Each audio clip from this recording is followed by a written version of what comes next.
എല്ലാവർക്കും എൻ്റെ വിനീത പ്രണാമം. ശ്രീ വിശ്വ വാസ്തുവിദ്യ എന്ന എളിയ ചാനലിലേക്ക് നിങ്ങളെ സ്നേഹപൂർവ്വം സ്വാഗതം ചെയ്യുന്നു. സ്വപ്നങ്ങൾ ഒന്നുകിൽ കർമാനുഭൂതിയോ അല്ലെങ്കിൽ സംഭവിക്കാൻ വിധിക്കപ്പെട്ടതിൻ്റെയോ സൂചനയാണ്. ഇത് നമ്മുടെ മാനസികാവസ്ഥയെക്കുറിച്ചുള്ള പ്രതികരണമാണ് നൽകുന്നതെന്ന് ജ്യോതിഷം പറയുന്നു. സ്വപ്നങ്ങൾ പലതരത്തിലുണ്ട്. ദിവാസ്വപ്നവും ഉറക്കത്തിൽ കാണുന്ന സ്വപ്നവുമാണ് ഇതിൽ പ്രധാനം. സത്യം പറഞ്ഞാൽ സ്വപ്നങ്ങൾ കൂട്ടിനില്ല എങ്കിൽ ജീവിതം മുന്നോട്ട് പോകില്ല, അല്ലേ? ഒരു ആഗ്രഹം സഫലമാക്കാൻ അല്ലെങ്കിൽ ഒരു ലക്ഷ്യത്തിലെത്താൻ സ്വപ്നം കാണുന്നത് നല്ലതാണ്. നന്നായി പഠിച്ച് ഇഷ്ടപ്പെട്ട ഒരു ഉദ്യോഗം തേടണം, നന്നായി ജീവിക്കാൻ ഒരു നല്ല തൊഴിൽ വേണം, സ്വന്തമായി വാഹനം വാങ്ങണം, പ്രേമം സഫലമാകണം, സ്വന്തമായി നല്ല വീട് വയ്ക്കണം എന്നിങ്ങനെയുള്ള സ്വപ്നങ്ങൾ ഉണ്ടെങ്കിൽ എപ്പോഴും അതിൻ്റെ പിന്നാലെ പോകണം, അല്ലേ? മലയോളം സ്വപ്നം കണ്ടാലേ കുന്നുപോലെ എങ്കിലും കിട്ടും എന്നല്ലേ പ്രമാണം. ഇടയ്ക്ക് ഈ ആഗ്രഹങ്ങളെ സങ്കല്പിച്ച് ദൃഢപ്പെടുത്തിക്കൊണ്ടേ ഇരിക്കണം. എന്തായാലും സ്വപ്നം കണ്ടാൽ ഇന്നില്ലെങ്കിൽ നാളെ സാധിക്കുമെന്ന ശുഭാപ്ത വിശ്വാസമാണ് നമ്മെ നയിക്കുക. ഇത്തരം സ്വപ്നങ്ങൾ ഒരു തരത്തിൽ ഒരു പ്രാർത്ഥനയാണ്. ഉദാഹരണത്തിന്, രോഗമുക്തി സ്വപ്നം കണ്ടാൽ മനോബലത്തെ ആസ്പദമാക്കി അതുപോലും സാധിക്കുമത്രേ. ഈ പ്രാർത്ഥനയിലൂടെ രോഗം മാറുന്നത് പോസിറ്റീവ് സ്വപ്നങ്ങളുടെ ഫലമാണ്. അത്ര ശക്തമാണ് സ്വപ്നം. എന്നാൽ പ്രവർത്തിക്കാതെ വെറുതെ സ്വപ്നം കണ്ടിരുന്നാലോ? അങ്ങനെ ഇരിക്കുകയേ ഉള്ളൂ. ഇത് ദിവാസ്വപ്നത്തിൻ്റെ കാര്യമാണ് പറഞ്ഞത്. എന്നാൽ ഉറക്കത്തിൽ കാണുന്ന സ്വപ്നത്തിന് ഈ കുഴപ്പമില്ല. ചിലത് സന്തോഷിപ്പിക്കും, ചിലത് ചിന്തിപ്പിക്കും, അല്ലെങ്കിൽ ചിലത് ഭയപ്പെടുത്തും. ഉറക്കത്തിൽ കാണുന്ന സ്വപ്നങ്ങളെ ശുഭ സ്വപ്നങ്ങളെന്നും ദുസ്വപ്നങ്ങളെന്നും വേർതിരിക്കുന്നു. ശുഭസ്വപ്നങ്ങൾ കണ്ട് ഉണർന്നാൽ പിന്നെ ഉറങ്ങരുത്. കിണറ്റിൽ വീഴുന്നതായി സ്വപ്നം കാണുക, അടുത്ത ബന്ധുക്കൾ മരിച്ചതായി സ്വപ്നം കാണുക, പട്ടിയും പൂച്ചയും ആക്രമിക്കുക, ഇവയെല്ലാം ദുസ്വപ്നത്തിന്റെ പട്ടികയിൽ പെടുന്നവയാണ്. ഇങ്ങനെയുള്ള സ്വപ്നങ്ങൾ കണ്ട് ഉണർന്നാൽ അപ്പോൾ തന്നെ എഴുന്നേറ്റ് ഈശ്വരനാമം ജപിച്ചതിന് ശേഷം വീണ്ടും കിടന്നുറങ്ങുക. രാവിലെ എഴുന്നേറ്റ് സ്നാനാദി കർമ്മങ്ങൾക്ക് ശേഷം വീടിനടുത്തുള്ള ക്ഷേത്രത്തിൽ ദർശനം നടത്തി പ്രാർത്ഥിക്കുക. ഒരു രാത്രിയിൽ തന്നെ ദുസ്വപ്നവും ശുഭസ്വപ്നവും കണ്ടാൽ രണ്ടാമത്തെ സ്വപ്നം തീർച്ചയായും ഫലിക്കുമത്രേ. നിങ്ങളുടെ ഇഷ്ടദേവൻ ആരാണോ ആ ദേവന്റെ നാമങ്ങളും മന്ത്രങ്ങളും നിത്യവും ജപിച്ചാൽ ദുസ്വപ്ന ഭയം ഒഴിവാക്കാം. ദൃഷ്ടം, ശ്രുതം, പ്രാർത്ഥിതം, ഭാവിതം, അനുഭവം, കൽപ്പിതം, ഭാവിജം എന്നിങ്ങനെ സ്വപ്നങ്ങൾ പലതായി തരംതിരിച്ചിട്ടുണ്ട്.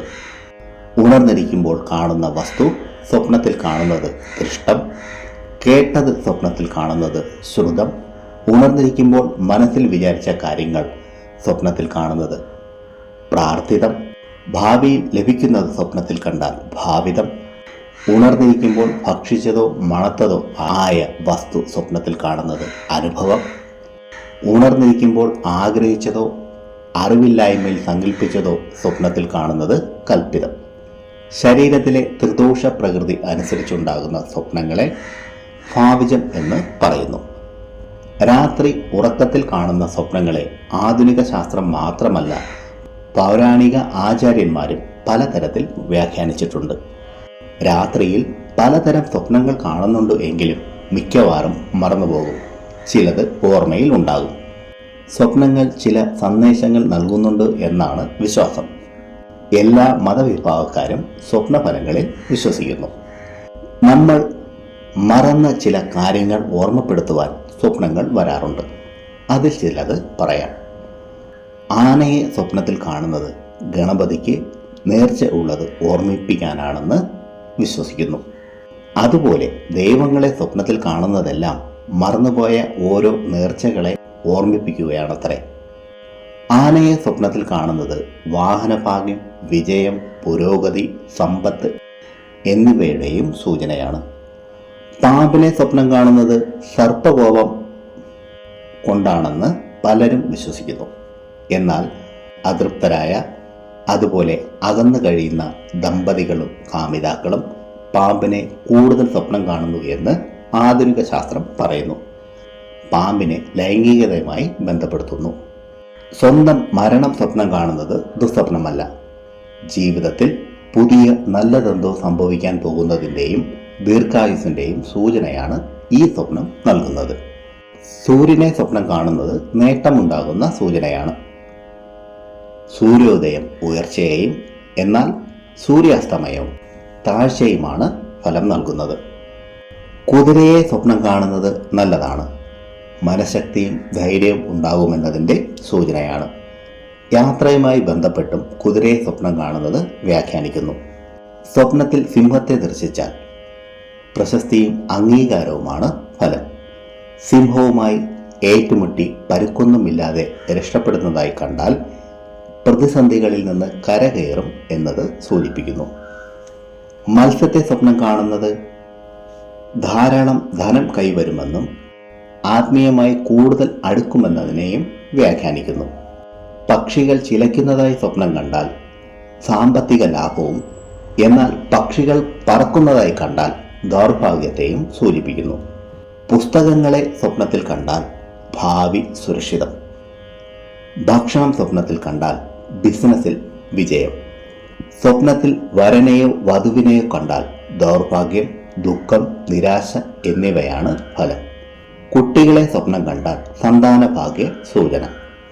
മരുഭൂമിയെ സ്വപ്നത്തിൽ കണ്ടാൽ ദീർഘയാത്ര, ബിസിനസ് തകർച്ച, കുടുംബ തകർച്ച എന്നിവയാണ് ഫലം.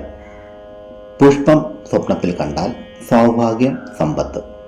സുന്ദരിയായ പെൺകുട്ടിയെ കണ്ടാൽ ഭാഗ്യം തേടി വരുന്നു. നല്ല തെളിഞ്ഞ വെള്ളമുള്ള കിണറിനെ സ്വപ്നം കണ്ടാൽ ധനലാഭം.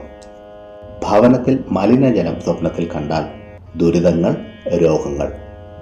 ഗുഹയിൽ ഒറ്റപ്പെട്ടതായി സ്വപ്നത്തിൽ കണ്ടാൽ ജയിൽവാസം, അപമാനം, ധനനഷ്ടം, കാര്യനാശം.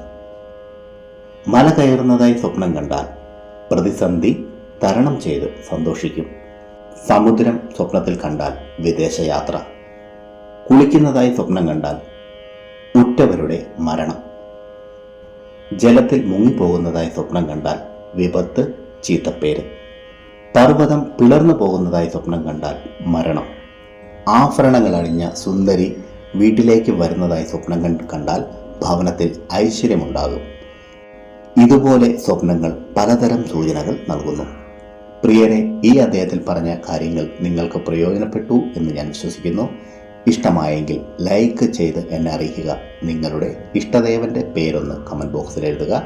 മറ്റുള്ളവർക്ക് പ്രയോജനപ്പെടുന്ന രീതിയിൽ എന്തെങ്കിലും ഉണ്ടെങ്കിൽ ഷെയർ ചെയ്യാനും ഈ ചാനലിലെ പഴയ വീഡിയോകളും കാണുക. പിന്നെ ഞാൻ എപ്പോഴും പറയുന്നത് പോലെ സത്യസന്ധമായ യഥാർത്ഥ വാസ്തുവിദ്യ രഹസ്യങ്ങളും സനാതനധർമ്മത്തിലെ സാധന, ഉപാസന, മന്ത്രരഹസ്യങ്ങളും ഹസ്തരേഖ വിജ്ഞാനവും സാമുദ്രിക ശാസ്ത്ര രഹസ്യങ്ങളും അറിയാനായി നിങ്ങൾ ഈ ചാനൽ സബ്സ്ക്രൈബ് ചെയ്യുക. നിങ്ങൾക്കെല്ലാവർക്കും സർവേശ്വരന്റെ അനുഗ്രഹം ലഭിക്കാനായി ആത്മാർത്ഥമായി പ്രാർത്ഥിച്ചുകൊണ്ട് നിർത്തുന്നു. നന്ദി, നമസ്കാരം.